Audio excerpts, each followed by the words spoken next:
CDC that they're recommending a pause on the Johnson & Johnson vaccine. They have found 6 cases out of the 6.8 million people who have received the Johnson & Johnson vaccine had a rare occurrence, something called a cerebral venous sinus thrombosis. And so they're recommending a pause to give time to review those cases. From what we understand, the Advisory Committee for Immunization Practices will be meeting tomorrow.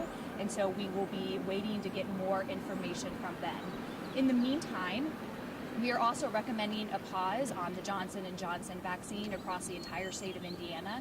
We have notified all of our vaccine providers that we are going to be pausing until further notice. So here at IMS, we are very happy to announce that we were able to change direction really quickly, and we're actually offering the Moderna vaccine.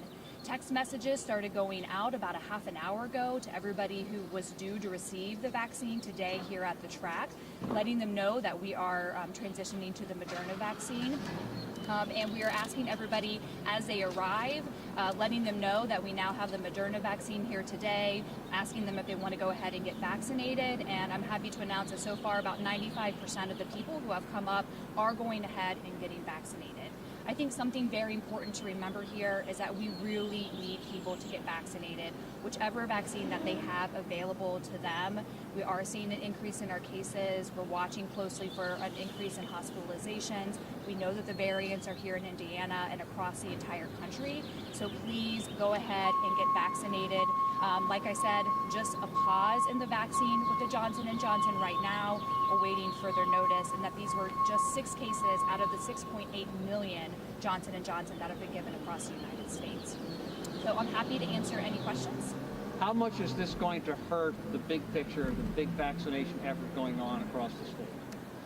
I think we're going to have to see exactly how long this pause lasts, whether they will come out with a recommendation that this is something that we have to monitor for, or whether it's actually going to be paused for a long time. So we'll know more here in the coming days, exactly what it means. Of course, we need more vaccine here in Indiana. So any time that we have to, where we're receiving less or don't have the ability to give as much as we would like, then of course that may hurt our vaccine efforts. How many days of the clinic can you run here at the Speedway using Moderna vaccine? So our team is going to be meeting later today. We have access to both Pfizer and Moderna from several different avenues, things that we have planned for in the future that we can transition and use the vaccines right now to put in arms. So as soon as we know a little bit further about how long this pause will last, and we'll put further statements out about what our plans are here at IMS. Does this change your protocol? Because when people were getting Johnson & Johnson, it's one and done, but now you've got to change the protocol here today because you're going to have to get scheduled for the second? Exactly. So everyone who is getting the Moderna vaccine will have to get scheduled to get a second dose. We're still figuring out the details of exactly where that will be, but we'll be offering the second dose, which is 28 days from now, somewhere here in Indianapolis, and we are notifying everybody that's coming through to be on the lookout for further information for that. For other clinics that are using the Johnson & Johnson vaccine, what are folks supposed to do if they were supposed to go somewhere that's not here? So for the other clinics that we're planning for Johnson & Johnson for today or even for tomorrow, they're doing the same thing. They're making plans. So they have access to Pfizer or Moderna in order to be able to give those, or are they just going to put a pause and reschedule for a later date? So we're working closely with all of our vaccine providers across the state to help them work through those details. For Hoosiers that got the J&J vaccine over the weekend, past week, or past couple weeks, what's your message to them as they hear this news?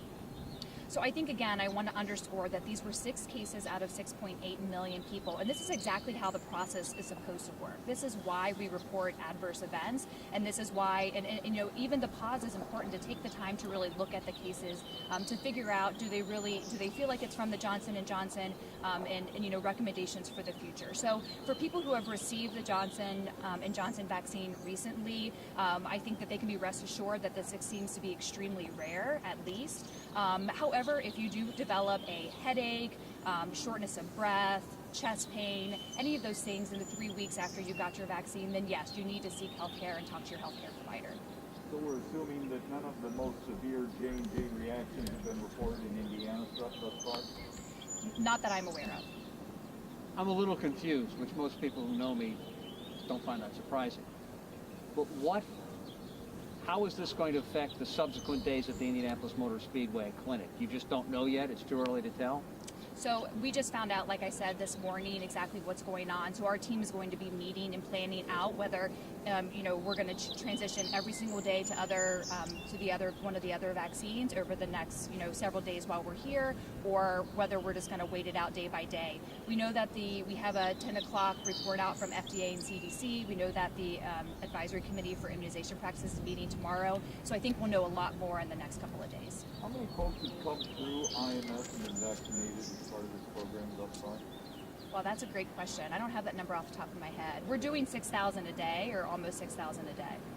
Last question. For those that have appointments later this week here at IMS or later this month, do you recommend they make appointments elsewhere?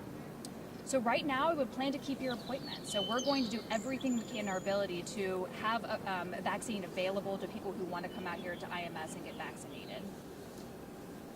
Dr. Weaver, any final comments for everybody? We really appreciate everyone being here today, and I just really want to assure people that this is part of the process. Having these pauses, taking these recommendations, and making plans to move forward. Getting vaccinated is so important. We still have a long way to go here in Indiana to get as many people vaccinated as we like. We have vaccine here. We're ready to vaccinate you. If you receive a message from us, then of course take action with it, and we're happy to be able to continue to provide the Moderna vaccine today. Thanks, everybody.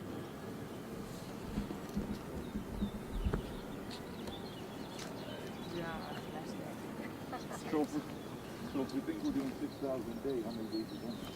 I can get you. We'll look it up for you. Yeah. We'll get you a number. We'll walk right out with it. I think this is